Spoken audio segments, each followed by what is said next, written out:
손목을 아래로 꺾은 상태로 30초에서 1분 정도 유지합니다. 손이나 손가락이 저리면 손목 터널 증후군을 의심해 볼 수 있습니다. 그리고 손목의 중앙 부위를 손가락으로 톡톡 쳐봅니다. 이때 손가락이나 손바닥, 손목 부위에서 저림이나 통증이 느껴진다면 손목 터널 증후군을 의심할 수 있습니다. 팔꿈치를 편 상태에서 손바닥을 위로 향하게 하고 반대쪽 손으로 잡고 손목을 아래쪽으로 꺾어줍니다. 네, 원장님, 가장 먼저 이 손목이 찌릿찌릿하고 뭔가 저리는 듯한 느낌이 있을 때 나 혹시 손목 터널 증후군인가 의심해 보시는 것 같은데요. 다들 정확히 어떤 질환일까요?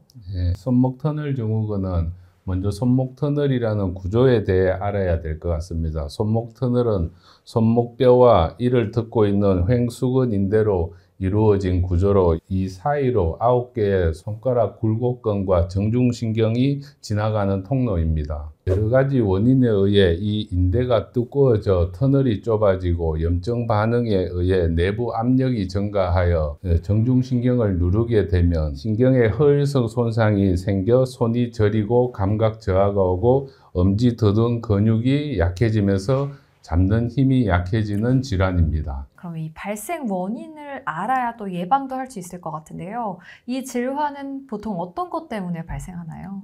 네, 이 질환은 반복적인 작업을 하면서 손목을 과도하게 사용하는 경우 많이 발생합니다.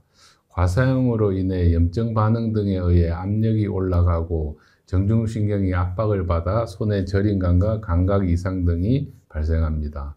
그리고 결절들 등의 종양이 생겨 여기 신경을 압박을 하거나 손목 골절이나 외상후 합병증으로 발생할 수 있습니다. 또한 감염이나 류마티스 관절염 또는 통풍 등 활액망염을 일으키는 질환이 있거나 여성, 비만, 노인, 당뇨병 환자에게 더 흔하게 발생한다고 되어 있습니다.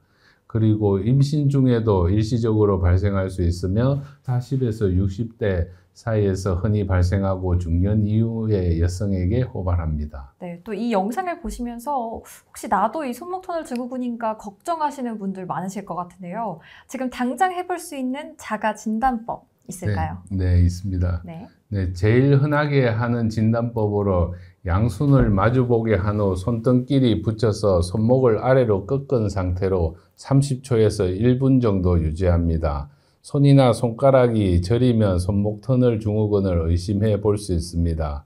그리고 손목의 중앙 부위를 손가락으로 톡톡 쳐봅니다. 이때 손가락이나 손바닥, 손목 부위에서 저림이나 통증이 느껴진다면 손목 터널 증후군을 의심할 수 있습니다. 네, 그럼 그렇게 해서 뭔가 통증이 있어서 병원을 찾았고 그러면 진단을 받았습니다. 그럼 그 이후엔 또 어떤 치료 과정을 거치게 될까요? 네, 병원에 오시면 첫 번째로 염증을 가라앉히기 위해서 소염 진통제나 신경염 약을 사용하고 움직임을 줄이기 위해서 야간 부목을 착용할 수 있습니다. 그리고 파라핀 등의 물리치료를 하거나 손목 인대 부위에 체충격파를 가해 미세 혈액순환을 개선하여 쌓여있던 염증 물질이 빨리 빠지면서 증상이 좋아지게 할 수 있습니다. 그 이후에도 증상이 남으면 초음파를 이용하여 정중신경 부위에 미량의 스테로이드 주사나 염증을 가라앉히는 DNA 주사를 활용하여 주사 치료를 시행합니다. 그 후 손을 많이 쓰시는 분들은 결국 재발할 수 있으며 여러 번의 주사 치료 후에도 자주 재발하거나 근위축이 진행될 시 채소 침습 절개술이나 내시경적 수근관 유리술 등의 수술적 치료가 필요합니다. 어디서든 또 누구나 할 수 있는 손목 스트레칭도 되게 궁금합니다. 네, 간단한 스트레칭으로는 일단은 손목 굴곡근 스트레칭이 있습니다. 팔꿈치를 편 상태에서 손바닥을 위로 향하게 하고 반대쪽 손으로 잡고 손목을 아래쪽으로 꺾어줍니다. 이렇게 해서 한 20초간 유지를 합니다.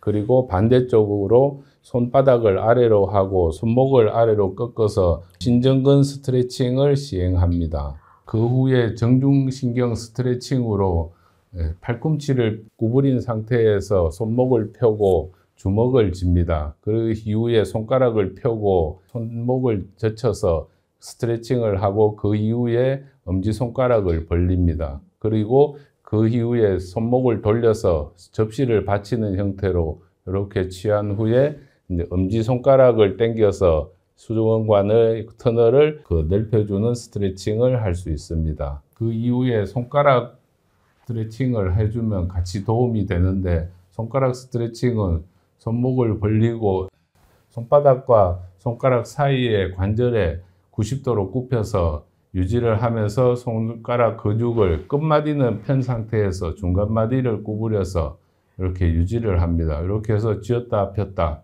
이렇게 반복하는 운동을 하고, 그 이후에는 손가락 두 개의 관절을 구부리고 나서 주먹을 쥐었다 폈다 이 동작을 반복하여 굴곡근에 대한 스트레칭을 할 수 있습니다. 네, 그럼 마지막으로 오늘의 포인트를 짚어주신다면요?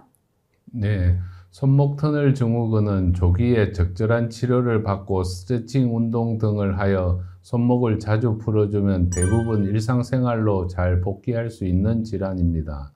하지만 증상을 방치할수록 신경 손상이 악화되어 치료 기간이 길어지고 보존적 치료에 잘 반응을 하지 않을 수 있으며 근 위축 등의 후유증이 남을 가능성이 높아질 수 있습니다. 따뜻한 물에 자주 찜질을 해주고 주기적으로 스트레칭을 하고 증상이 나타나면 병원에 꼭 방문하여 적절한 치료를 받으시기 바랍니다.